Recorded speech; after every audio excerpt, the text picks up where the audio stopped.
ప్రభువునందు ప్రియమైనటువంటి నా యొక్క ప్రియ సహోదరి సహోదరులందరికీ కూడా మన ప్రభువును రక్షకునైన యేసుక్రీస్తు నామములో నా యొక్క వందనములు తెలియజేసుకుంటున్నాను. ప్రియులారా, అంతా ఎలా ఉన్నారు? దేవుని యొక్క మహాకృపను బట్టి, మీ యొక్క ప్రార్థనలను బట్టి నేనైతే క్షేమంగా ఉన్నాను. మీరంతా కూడా క్షేమంగా ఉంటారని నా యొక్క అనుదిన ప్రార్థనలో కూడా నేను జ్ఞాపకం చేసుకుంటున్నాను. దేవుని బిడ్డలుగా మనకి ఈ సమాజంలో ఒక బాధ్యత అనేది ఉంది. యేసుక్రీస్తు వారు ఎందుకు ఈ భూమి మీదకి వచ్చారు? ఎందుకు ఆయన మానవునిగా 33 సంవత్సరాలు ఆయన జీవించవలసి వచ్చింది అంటే, నశించిన దానిని వెతక రక్షించడానికి, దేవుని నీతిని మనుషులకు ప్రకటించి ఆ నీతి ప్రకారము జీవింప చేయడానికి యేసుక్రీస్తు వారు భూమి మీదకి వచ్చారు. ఆ యేసుక్రీస్తుని వెంబడిస్తున్న మనకు కూడా ఒక బాధ్యత అనేది దేవుడు మనకిచ్చాడు. యేసుక్రీస్తు వారు తన శిష్యులు 12 మందికి ఆయన మరలా ఆరోహణమైన తర్వాత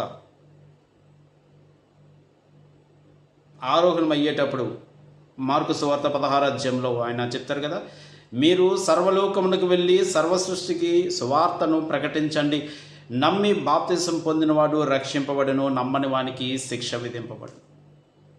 అంటే ఒక బాధ్యతను యేసుక్రీస్తు వారు తన శిష్యులకు అప్పగించారు. ఆ శిష్యుల ద్వారా వ్రాయబడిన క్రొత్త నిబంధన ద్వారా ఆ బాధ్యత అనేది నేటి క్రైస్తవునికి మనకు అనుగ్రహింపబడింది. నశించిన దానిని వెదకి రక్షించే బాధ్యత అనేది ఈరోజు మనకు కూడా ఉంది. ఇది కేవలం అపోస్తులకి అప్పగింపబడ్డది, ఇది కేవలం యేసుక్రీస్తుకి అప్పగింపబడ్డది అని కాదు. నశించిన దాన్ని వెదకి రక్షించే బాధ్యత అనేది దేవుడు తన గ్రంథము ద్వారా మనకి ఈరోజు అప్పగించాడు. అయితే మనము రక్షింపబడ్డామా లేదా అనేది మొదట మనకు తెలియాలి. ఎందుకంటే మనము రక్షింపబడ్డాము అనేది మనకు తెలిస్తే అప్పుడు మనము నశించిపోయే దానిని వెదకి రక్షించే బాధ్యత అనేది మనకు తెలుస్తుంది. అయితే మన క్రియలు అనేవి మనకు తెలియపరుస్తున్నది ఏంటంటే, నువ్వు కేవలము రక్షింపబడ్డావు అని నువ్వు అనుకుంటున్నావే తప్ప కానీ నీ రక్షణ విధానం అనేది నీ క్రియల్లో కనిపించలేదు అని మన అంతరాత్మ మనకు చెబుతుంది ఈ రోజున. I correct? మన అంతరాత్మ మనకేం చెబుతుందంటే, అరే బాబు, నువ్వు క్రైస్తవుడివే కాదనట్లేదు, కానీ నీ క్రియలు క్రైస్తవునికి ఉండేటువంటి క్రియలుగా లేవు. అంటే ఒక వేషధారిగా మాత్రమే నువ్వు ఈ సమాజంలో జీవిస్తున్నావు. ఒక వేషధారి ఏ విధంగా అయితే సమాజంలో జీవిస్తున్నాడో, ఏ విధంగా అయితే నటిస్తున్నాడో, ఒక క్రైస్తవునిగా నువ్వు కూడా ఈ సమాజంలో ఏం చేస్తున్నావు అంటే నటిస్తున్నావే తప్ప కానీ నీ జీవితంలో మార్పు అనేది నువ్వు చూపించట్లేదు. అంటే యేసుక్రీస్తు వారు ఆయన ఈ భూమి మీదకి వచ్చి మానవునిగా జీవించి పాప ప్రక్షాళన చేసి ఒక నిత్య జీవం అనేటువంటి బహుమతిని మనకు అనుగ్రహించడానికి ఆయన ఒక మార్గం చూపించాడు. ఆ మార్గంలో నువ్వు నడిస్తే నువ్వు నిత్య జీవాన్ని పొందుకుంటావని యేసుక్రీస్తు వారు చూపించారు. మరి ఆ నిత్య జీవాన్ని పొందాలి అంటే మనం ఈ భూమి మీద మనము ఏ విధంగా జీవించాలి అనేది గ్రంథం ద్వారా తెలియపరచాడు. కానీ మనం ఏం చేస్తున్నాం అంటే ముసుగు వేసుకున్నాం. ఏంటి? క్రైస్తవుడు అనే ఒక ముసుగు వేసుకొని ఆ ముసుగులో ఏం చేస్తున్నామంటే క్రైస్తవునిగా సమాజం ముందు మనం కనబరుచుకుంటున్నామే తప్ప కానీ దేవుని ఎదుట మనము క్రైస్తవునిగా, దేవుని బిడ్డగా, పరిశుద్ధునిగా మనం కనపరుచుకోవట్లేదు. మన మాటలోను, మన క్రియలోను, మన ప్రవర్తనలోను మనము ఏమవుతున్నాము అంటే ఫెయిల్ అయిపోతున్నాం. మన మాటలోను, ప్రవర్తనలోను, క్రియలోను మనం ఫెయిల్ అయిపోతున్నాం. మన నోట ఏ మాటలు రాకూడదు అనేది బైబిల్ చెప్పింది. ఉచ్చరింపశక్యము కానీ మాటలు నీ నోట రాకూడదు, బూతులైనను సరసోక్తులైనను నీ నోట రాకూడదని బైబిల్ చెబుతుంది. కానీ ఈరోజు ఏ క్రైస్తవుని వెతికినా, ఎక్కడ మనం కదిపినా సరే నోటంటే వచ్చేటువంటి మాటలు చూస్తుంటే అత్యంత భయంకరంగా ఉంటున్నాయి. నీ ప్రవర్తన, నువ్వు నవీన స్థితిని సంపాదించుకున్నావు, ప్రాచీన స్థితిని విడిచిపెట్టుకున్నావు, కానీ నువ్వు ఆ ప్రాచీన స్థితి ఈరోజు కూడా నీలో ఉంది. కడగబడిన పంది బురదలో పొరిన రీతిగానే ఈరోజు క్రైస్తవుడు జీవిస్తున్నాడు సమాజంలో.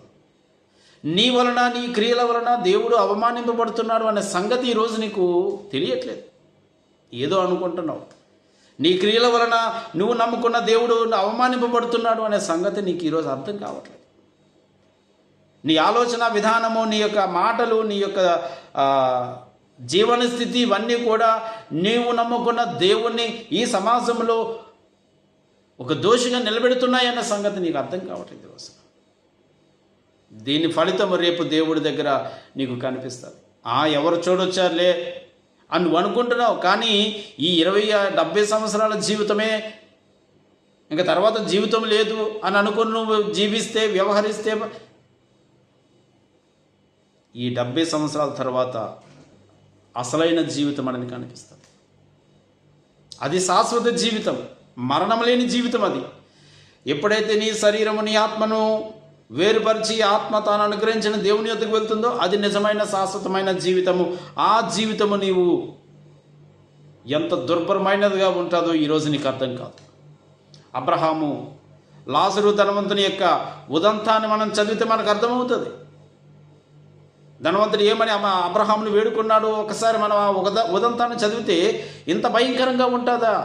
మనిషి మరణించిన తర్వాత ఒకవేళ దేవుని ఎరిగి జీవించకపోతే ఎటువంటి భయంకరమైన జీవితం ఉంటుంది అనేది ఆ ఉదంతాన్ని చదివితే మనకు అర్థమవుతుంది. అయినా సరే మనము దున్నపోతు మీద వర్షం కురిసినట్టుగానే ఉంటున్నాం ఈరోజు.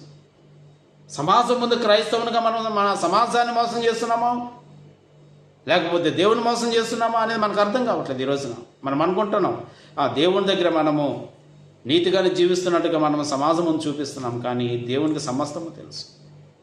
ఆయన కంటి చూపుకి మరుగై ఉన్నదంటూ ఏమీ లేదు. ఎవరు ఏ రీతిగా జీవిస్తున్నారు, ఎవరు ఏ రీతిగా ఎలాంటి ప్రవర్తన కలిగి ఉన్నారు అనేది దేవునికి తెలియకుండా ఉండదు.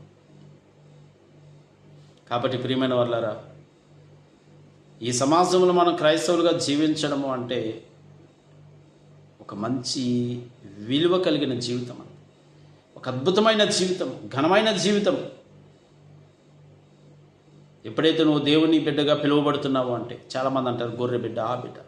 ఎస్ అనుకోని, ఎందుకంటే మనకు ఒక మాట ఉంటుంది,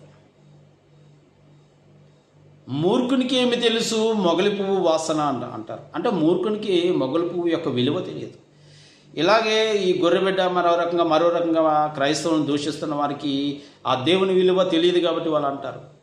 కానీ దేవుని విలువ తెలిసిన నువ్వు, మనిషి విలువ తెలిసిన నువ్వు, ఆ దేవునికి అవమానం కలిగించే విధంగా నువ్వు వ్యవహరించకూడదు, జీవించకూడదు. దేవుని జీవగ్రంథాన్ని నిత్యము ధ్యానించాలి. కేవలం ఏదో మనం క్రైస్తవులము కదా చదవకపోతే మరలా ఏమవుతుంది అనే ఉద్దేశంతో కాదు, నీ జీవితాన్ని సరిచేసుకోవడానికి నువ్వు గ్రంథాన్ని చదవాలి. దావీదు గారు అంటారు కదా, యెహోవా ధర్మశాస్త్రము దివారాత్రము ధ్యానించేవాడు ధన్యుడు అని. అతడు నీటి కాలువలో ఎవరైనా నాటబడినదై ఆకువాడక తన కాలమందు ఫలమిచ్చి చెట్టు వలె నుండును అని దావీదు గారు అంటారు. 119 కీర్తనలో యవనుడు దేని వలన తన నడతను శుద్ధి చేసుకును, నీ వాక్యము ధ్యానించుట వలననే కదా. ఎంత అద్భుతమైన మాట. ఏదో ఈ చెవును విని ఈ చెవును వదిలిపెట్టే రకంగా మనం ఉండకూడదు. ఈ సమాజంలో we have a responsibility on this society. God has given the responsibility to preach Him and to preach His Son Jesus Christ.